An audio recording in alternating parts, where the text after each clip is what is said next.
नमस्कार, आप देख रहे हैं बहस बिहार की और आपके साथ मैं हूं विवेक। चुनाव की लड़ाई गाली गलौज तक आई, ऐसी क्या नौबत आ गई? तो चिराग पासवान काफी दुखी हैं इस बात को लेकर कि उनके परिजनों को गाली दी गई, उनकी मां को गाली दी गई। किसी भी बेटे को दुख लगेगा।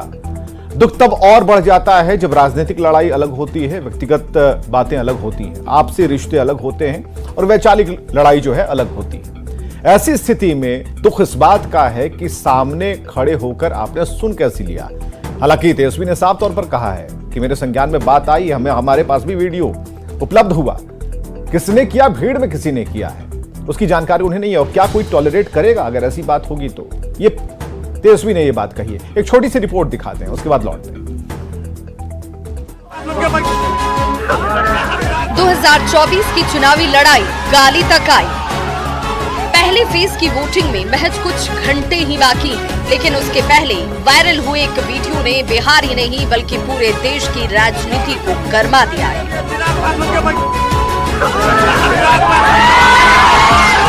ये वीडियो एलजेपीआर के राष्ट्रीय अध्यक्ष चिराग पासवान को लेकर अपशब्द कहने का है। दावा किया जा रहा है कि 2 दिन पहले तेजस्वी यादव की सभा में भीड़ की तरफ से चिराग पासवान को अपशब्द बोला गया। इस दौरान तेजस्वी यादव मंच पर मौजूद थे। हालांकि न्यूज़ 18 इस वीडियो की पुष्टि नहीं करता, लेकिन वीडियो में क्या बोला जा रहा है वो आप खुद देख लीजिए।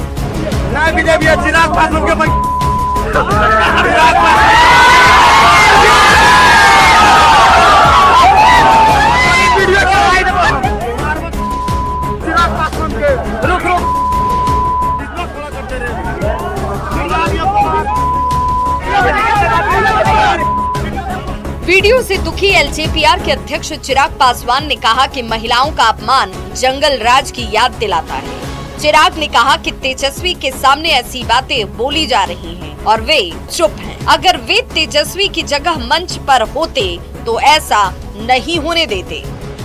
इस मामले में तेजस्वी यादव ने किसी तरह की जानकारी होने से इनकार किया। तेजस्वी ने कहा कि हो सकता है भीड़ में से किसी ने कहा हो, मंच से किसी ने कुछ नहीं कहा। मैं अगर तेजस्वी जी की जगह होता और कोई उनके परिवार को ऐसे गाली देता, मैं मुंह तोड़ जवाब। मंच पे थोड़ी कोई दे रहा है, पब्लिक में कोई दे रहा है। कोई भी बना के दे सकता है। ऐसे तो मेरे बारे में भी लोग देते होंगे, तो इस पे बात का बतंगर क्यों बनाना? अगर ऐसी बात मेरे सामने मेरे कान तक आई होती तो ये सब कोई टॉलरेट करता है जी। और चुनाव के दौरान कौन बेवकूफ होगा जो ऐसी बातें करेगा? तेजस्वी यादव की सभा में अपशब्द बोले जाने का मामला निर्वाचन आयोग तक पहुंच चुका है। एनडीए की महिला नेता निर्वाचन आयोग पहुंची और निर्वाचन आयोग से कार्रवाई की मांग की। वहीं डिप्टी सीएम सम्राट चौधरी का कहना है कि ये अशोभनीय है, पीड़ादायक है, इस पर चुन चुन कर कार्रवाई होगी, इतना मैं कंफर्म करता हूँ। यह अशोभनीय है, दुख है, पीड़ादायक है और जरूर कार्रवाई होगी, चुन चुन कर कार्रवाई होगी, इतना कंफर्म करता हूं। एक भी व्यक्ति जो गाली देने वाले लोग हैं उसको बचने नहीं छोड़ेंगे। राजनीति में मुद्दों पर मतभेद संभव है, लेकिन गाली देकर भड़ास निकाली जाए ये ठीक नहीं। Bureau report, news 18। चलिए आज की डिबेट शुरू करते हैं। सुमित शशांक प्रवक्ता बीजेपी से हमारे साथ होंगे आज की डिबेट में। एजाज अहमद प्रवक्ता आरजेडी से होंगे। डॉक्टर मधुरेंद्र पांडे प्रवक्ता जेडीयू से होंगे। ज्ञानरंजन प्रवक्ता कांग्रेस से हमारे साथ मौजूद हैं। बात निकली बहुत दूर तलक गई, दुख पहुंचा, किसी को भी पहुंचेगा। बेटे होने के नाते नहीं बल्कि उस रिश्ते की अहमियत जरा समझिए कि अगर किसी की मां को अपशब्द कहे जाएं तो यहां पर इस पैनल पर बैठे नहीं बल्कि पूरा बिहार, पूरा संसार दुखी होगा। और ऐसे में कुछ कार्रवाई अगर होती तो ये बात और मर्दाना साबित होती। और इसी बात को लेकर अपनी बात चिराग पासवान ने कही कि अगर मैं होता तो मुंहतोड़ जवाब देता इसका। लेकिन अभी तक क्या कार्रवाई हुई? हमारे साथ एजाज अहमद है प्रवक्ता आरजेडी से। किसने किया, क्या किया? जिसके करना था उसने कर दिया। एजाज अहमद साहब, सिर्फ ये कहना कि भीड़ में से किसी ने कहा वो वीडियो हम तक आया है, बात यह है कि उसको ढूंढवा कर उसे सजा क्यों नहीं दी जाए? क्योंकि ये तो जब आप लोगों की रैली हो रही है, आप लोगों की सभाएं हो रही हैं, तो वहां पर कार्यकर्ता भी आप ही के हैं, और कोई गाली देकर क्या चुनाव जीत सकता है क्या? विवेक जी, सबसे पहले तो ये चुनावी सभा है, और चुनावी सभा में सिर्फ कार्यकर्ता नहीं होते हैं, वहां पर आम जन भी होते हैं, और दूसरे पार्टी के समर्थक भी उस आम सभा में आते हैं नेताओं की बात को सुनने के लिए।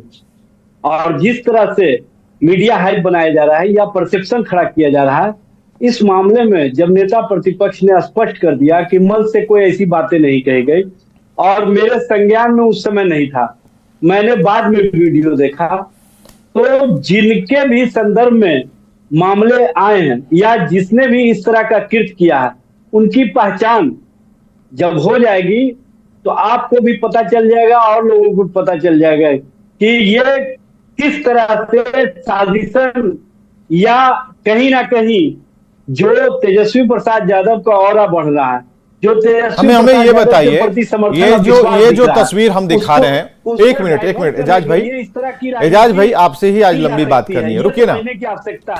ठीक है एजाज भाई, ये तस्वीर आपके सामने चला रहे हैं, अगर आपके सामने टीवी होगा तो आप देख पाएंगे, अगर कोई मॉनिटर होगा तो।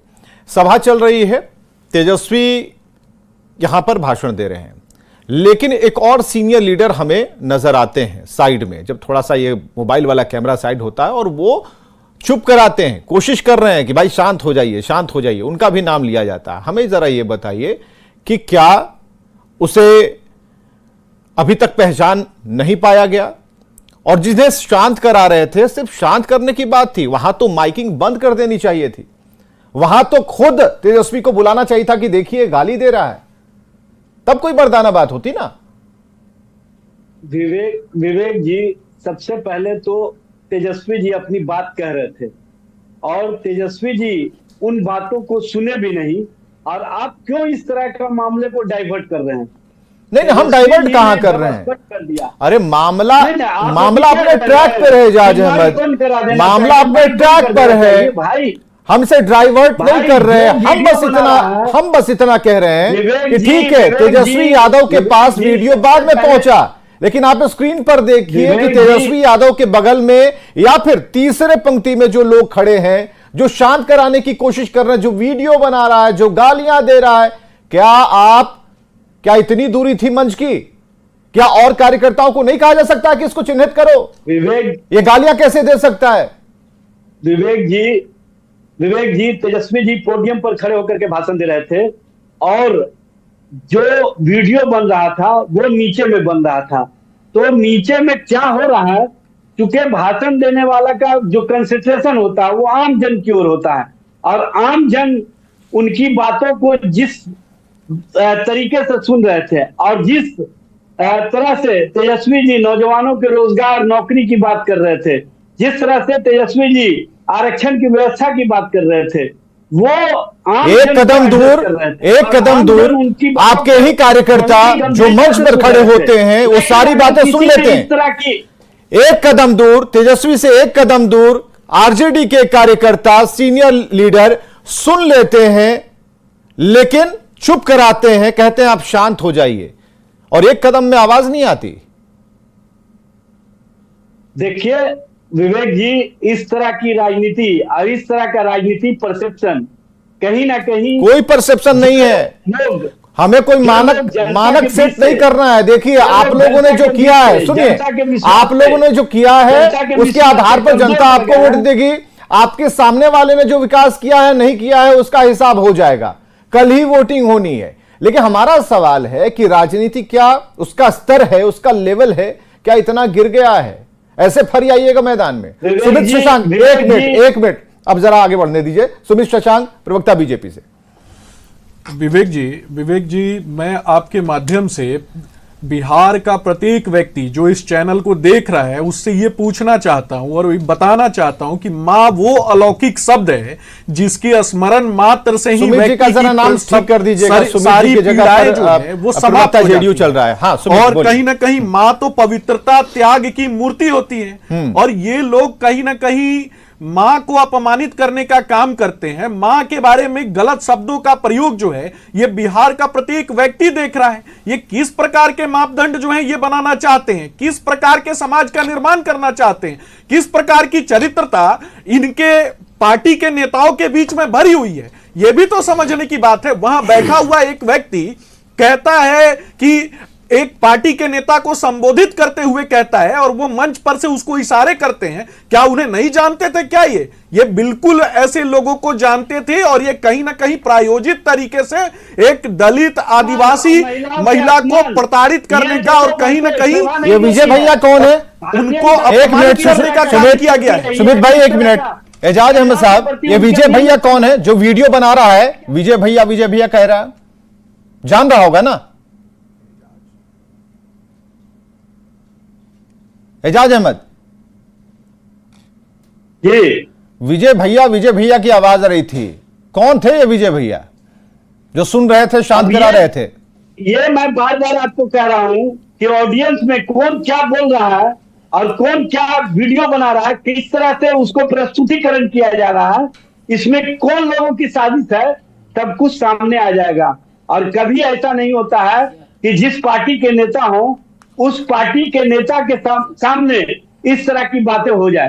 कहीं ना कहीं इसमें साजिश है, एक बड़ी साजिश है और सब कुछ स्पष्ट हो जाएगा कि किस तरह से जो तेजस्वी जी का हो रहा है, तेजस्वी जी का जो जनता के प्रति विश्वास है, जो जनता का तेजस्वी जी के प्रति विश्वास है और जो समर्थन मिल रहा है, आपने वीडियो देखा है? एजाज अहमद आपने वीडियो देखा है? खेल खेला गया है। एजाज अहमद आपने वीडियो देखा है? को दी है, इसका जवाब तो आपको देना पड़ेगा ना। इनको जवाब देना पड़ेगा कि किस प्रकार की चारित्रिक शिक्षा जो है ये अपने नेताओं को देते हैं। कुसंगत अहंकार जब सातवें आसमान पे पहुंच जाता है तो व्यक्ति का चारित्रिक दोष इसी प्रकार का होता है। गुंडा पार्टियों से किस प्रकार के व्यवहार की अपेक्षा जो है बिहार की यशस्वी जनता करेगी, इस पर जवाब देना चाहिए ना एजाज जी आपको। आपके नेता ने बिहार को अशिक्षा, बेरोजगारी, भूखमरी के गर्त में पहुंचा दिया। इस पर जवाब कौन देगा एजाज जी? जवाब तो आपको ही देना पड़ेगा। बिहार की माताओं बहनों को अपमानित करने का काम किसने किया है? बिहार के लोगों को पलायन पर किसने मजबूर किया है? बिहार की जो आज माताएं बहनें इस चैनल को देख रही हैं वो किस तरीके से शर्मिंदा है कि एक मिनट और भी पक्ष नहीं, ठीक है, थोड़ा बढ़ते हैं आगे हमारे साथ। एक मिनट, हाँ ठीक है, हमारे साथ ज्ञान रंजन है प्रवक्ता कांग्रेस से। एक मिनट रुक जाइए ज्ञान रंजन प्रवक्ता कांग्रेस से। बड़ी बातें होती हैं, आदर्शों की बात होती है, गठबंधन धर्म की बात होती है। ज्ञान रंजन जी, आज ये जो हमें तो लगा कि ये धन तो जा ही रहा है चुनाव में, धर्म भी गया, क्योंकि यहां पर जो अपशब्द बोले गए और जो उपमाएं दी गई और वो हम पकड़ना चाह रहे हैं, वो हम इसलिए कहना चाह रहे हैं कि राजनीति का ये नहीं है कि आप आइए और मुर्गों की लड़ाई की तरह कुछ डिबेट हो और पब्लिक उस पर मजे लेने के लिए डिबेट नहीं होता। किसी आधार के आधार पर, किसी तथ्यों के आधार पर हम आगे बढ़ते हैं और निष्कर्ष पर पहुंचते हैं। ज्ञान रंजन, हमें जरा बताइए, इस वीडियो को देखने के बाद क्या कांग्रेस की लाइन क्या है, कांग्रेस क्या चाहती है? देखिए, सबसे पहले तो मैं क्लियर कर दूं कि सामाजिक जीवन में रहने वाले हर व्यक्ति को अपने शब्दों का चयन बहुत सोच समझ के करना चाहिए, क्योंकि वो कहीं ना कहीं जाके लोग आम जनता के बीच में जाता है और लोग उसी को फॉलो करते हैं। तो जो पब्लिक डोमेन में लोग हैं उनको बहुत सोच समझ के अपनी बातों करना चाहिए, खास करके चुनाव के टाइम में। और ये सिर्फ किसी एक पार्टी की जिम्मेवारी नहीं है, हर पार्टी और हर पार्टी दल के लोगों की है। जब जिस बात की आप कर रही है, अगर ये वीडियो भी मिल गया और जिस सजा देने की भी बात कर रही है, अगर हम यहीं पे सजा दे देते हैं तो ये तो गलत है। अगर इसका प्रोसीजर है, जैसे वीडियो मिला उस लड़के को भी खोज लिया जाए, अगर इसे यही बात करना है तो एक मुझे बोल लेने दीजिएगा, मैं बोलना चाहता हूँ। हाँ बोलिए, कोई नहीं रोक रहा है आपको। कि अगर मैं सीधा बोलना चाहता हूं कि अगर इस पे जजमेंट ही देना है तो जिसने वीडियो दिल गया है तो वो भी मिल जाइए, उसको भी खोल लीजिए। जिनको दिक्कत है, चिराग जी को अगर जिस तरह से बोल रहे हैं कि हम एक्शन लेंगे तो जाके एक FIR करा ले, एक लीगल एक्शन ले। हमारे देश में संविधान कानून तो है ही। दूसरी सबसे बड़ी बात, क्या सिर्फ विपक्ष के लोग ऐसे बोलते हैं? देश में ऐसे कितने एग्जाम्पल हैं जो सार्वजनिक मंच से है? जरा बताइए कौन सा एग्जाम्पल? सार्वजनिक मंच से, हाँ उदाहरण बताइए। सुनिए,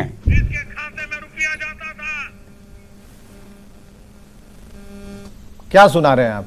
कांग्रेस विधवा, जर्सी गाय, हाँ। जर्सी गाय, 50 लाख की गर्लफ्रेंड, देश के प्रधानमंत्री ने सार्वजनिक मंच से क्या क्या, वो किसी की माता नहीं थी, वो किसी की बहन नहीं है। अगर देश का प्रधानमंत्री पद पे होके सार्वजनिक मंच से ऐसी बातें करेगा तो कैसा ये माइंडसेट सेट किया जा रहा है? सुमित, कैसे ये चीज मैसेज दे रहे हैं? जब देश का प्रधानमंत्री कर सकता है तो आम कार्यकर्ता क्यों नहीं करेगा? आम जनता लोग क्यों नहीं करेगा? मैं आपके माध्यम से कहना चाहता हूं, विवेक जी, इस पे भी डिबेट कराइए। हाँ ठीक है, इस पे भी बातें कीजिए, आपका जवाब चर्चा करवाइए, पहले जवाब मिल जाए। हाँ, सुमित जी, हाँ, सुमित जी, विवेक जी, ज्ञान जी यहाँ पे बैठे हैं और चारित्रिक विषयों पर बात कर रहे हैं। मैं इनके पार्टी के चरित्र के बारे में बता देता हूं। देखिए, चारित्रिक की बात नहीं कर रहा हूं, ये गलत है। इन्होंने यहाँ बैठे बैठे, एक मिनट, इन्होंने बैठे बैठे गुंडा पार्टी बोला। यही सुमित शशांक ने बोला कि गुंडा पार्टी की बलात्कार होने पर लेकर मजे लेने चाहिए। रमेश का बयान है। चाहिए होगा ना ज्ञानरंजन जी। छत्तीसगढ़ में इन्हीं की पार्टी बोला गुंडा पार्टी आपके सामने, वो युवा यूनिवर्सिटी क्या कहती है? वो युवा यूनिवर्सिटी, उस युवा यूनिवर्सिटी में अपनी ही पार्टी के नेत्री के साथ गैंग रेप किया जाता है। ज्ञानरंजन जरा रुकिए, ज्ञानरंजन, नेत्री के पति को मारने की धमकी दे करके उनके साथ परंतु ये लोग चारित्रिक दोष की बात करते हैं। देश की माताओं बहनों के बारे में लगातार अपमानित करने का काम किया। इनको जवाब देना चाहिए। इनकी ही पार्टी के नेता ने छत्तीसगढ़। अच्छा, एक चीज हो सकती है, क्या होना चाहिए नहीं होना चाहिए इस बीच में। सुनिए ज्ञानरंजन जी, एक मिनट, सुमित जी, एक मिनट, सुमित जी, ज्ञानरंजन जी, एक चीज हो, अरे भाई रुकिए तो, सुमित भाई रुकिए, अरे लाइए भाई हमारे साथ, एक मिनट, वो क्या करते हैं? अरे वो अपनी ही पार्टी के नेत्री को, उसके पति को बोलते समय कान बंद हो जाता है क्या आप लोगों का? एक मिनट रुकिए, करते हैं इनकी ही ठीक है, सुमित जी, एक मिनट, ठीक है सुमित जी, शांत रहिए, सुमित जी शांत रहिए, ठीक है, सुमित जी शांत रहिए। ज्ञानरंजन जी, हम एक बात कहना चाह रहे थे और उसके बाद हम जरा जेडीयू के पास चले जाएंगे। हम एक बात कहना चाह रहे थे कि ठीक है, अगर ये बात पता भी चल गई, इसकी माइकिंग हो सकती थी वहां पर, और एक क्यों ना कड़ा संदेश तेजस्वी हो, चाहे कोई भी दल हो, बीजेपी हो, जेडीयू हो, कांग्रेस हो, कोई भी दल हो, ये क्लियर एक लाइन, जो डिसिप्लिन वाली लाइन है, अनुशासन वाली लाइन, वो खींचनी पड़ेगी। सबकी मानसिकताएं अलग होती हैं। तो क्या हम ये चाह रहे हैं, विजय भैया को हम जरा पहचानने की कोशिश कर रहे हैं, को विजय भैया थे कौन, और जो बराबर हाथ जोड़ के कह रहे हैं कि आप लोग चुप हो जाइए, वहीं पर माइक से जाकर तेजस्वी को बताना था, तेजस्वी यादव को, और यह कहना था कि देखिए गरिया रहा है और अच्छी बात नहीं है। ठीक है, बिल्कुल, मैं 10 सेकंड लूंगा, है ना? हाँ लीजिए, 10 सेकंड क्या 10 सेकंड का। तो क्या ये नैतिकता देश के प्रधानमंत्री के लिए नहीं होनी चाहिए? तो मैंने सवाल के जवाब पर ही, सवाल के जवाब पर ही, सवाल का जवाब चलिए, अब सब लोग शांत हो जाइए, ठीक है, अब रुक जाइए, अब जरा रुक जाइए। डॉक्टर मधुरेंद्र पांडे को जरा लाइए, प्रवक्ता जेडीयू से हैं और उस पार्टी से हैं जिस पार्टी से सुशासन का शब्द जुड़ा हुआ है। डॉक्टर मधुरेंद्र पांडे थोड़ा लेट आए, लेकिन जरूरी यह है कि आप अपने अनुभवों को जरा साझा करेंगे, और जो गिरावट है पॉलिटिकली, जो शब्द नए शब्द तो मिल नहीं रहे हैं, तो कुछ इधर के उधर के दाएं बाएं वाले शब्दों का प्रयोग हो रहा है। जो जरूरत नहीं थी वो जरूरत वहां पर लोगों ने डाल दी। अब जरा ये बताइए, क्या इस पर क्या होना चाहिए, और क्या गाली गलौज से ही चुनाव जीते जाएंगे? नहीं, हम इसको स्वीकार करते हैं कि वर्तमान राजनीतिक परिवेश में राजनीतिक का जो स्तर है वह गिरता जा रहा है, और जमुई की जो घटना है उसकी हम कड़ी निंदा करते हैं। नेता प्रतिपक्ष तेजस्वी प्रसाद यादव को इसको गंभीरता से लेना चाहिए, और उनको तो ऐसे भी लेना चाहिए कि उनके पारिवारिक रिश्ते हैं। रामविलास पासवान जी के साथ उनके पिताजी के बहुत अच्छे रिश्ते थे, चिराग जी को भी तेजस्वी प्रसाद यादव जी से अच्छे रिश्ते हैं। एक माँ को गाली दिया जा रहा है नेता प्रतिपक्ष के सामने, उनको सुनाई नहीं दे रहा है, यह बहुत गंभीर बात है। इसका मतलब है कि तेजस्वी प्रसाद यादव जी इस मुद्दे को लेकर संवेदनशील नहीं है। रही बात इस घटना की, तो हम बता दें विवेक जी कि यह राजद की संस्कार में है कि महिलाओं को सम्मान वह नहीं देती है, चाहे वह राजद शासन काल में हो चाहे आज की बात हो। राजद शासन काल में भी आप देख लीजिए कि एक ब्यूरोक्रेट्स की पत्नी को 2 वर्षों तक उसकी मेट्स और उसकी भतीजी और उसकी मां के साथ बलात्कार होता रहा, और जब केस करने की बात आई तो उसका केस तक नहीं लिया गया। तब जाकर वहां तत्कालीन जो गवर्नर थे सुंदरलाल भंडारी जी, तब जाकर उनके हस्तक्षेप से उनको जान बची और वो यहाँ से पलायन कर गए। यही राजद के विधायक कुछ बोल रहे हैं, एक मिनट रुकिए। नवादा के एक बच्ची को जरा रुकिए, एक बच्ची को बलात्कार किया। एक मिनट क्या बोल रहे हैं एजाज अहमद को सुनिए। हाँ क्या बोल रहे हैं एजाज भाई, जरा बोलिएगा। देखिए, भारतीय जनता पार्टी और जनता दल यू से अब संस्कृति वाली भाषा, अब शब्दों की भाषा जितना सुनने को मिलती है उतना कोई पार्टी का नेता नहीं। चलिए, बात दूर तक चली गई है, लेकिन इतना जरूर है कि समझाना होगा, बताना होगा, अपने कार्यकर्ताओं से बात करके उनको बताना होगा कि अनुशासन किसे कहते हैं। ठीक है, नैतिकता और ये सारी लड़ाइयां अपनी जगह, पॉलिटिकल लड़ाई अपनी जगह है, विचारों वाली लड़ाई अपनी जगह है, लेकिन घर तक मत पहुंचिए, रिश्तों तक मत पहुंचिए, सम्मान तक मत पहुंचिए। अभी तो नवरात्र की बात हो रही थी कुछ दिन पहले, और यहां लगे हाथ कुछ ऐसा आ गया कि सब कुछ लगता है कि टूट सा गया। जोड़िए इसको, ठीक है, जोड़ने की कोशिश कीजिए। बहुत बहुत शुक्रिया। आज की डिबेट को यहीं खत्म करते हैं।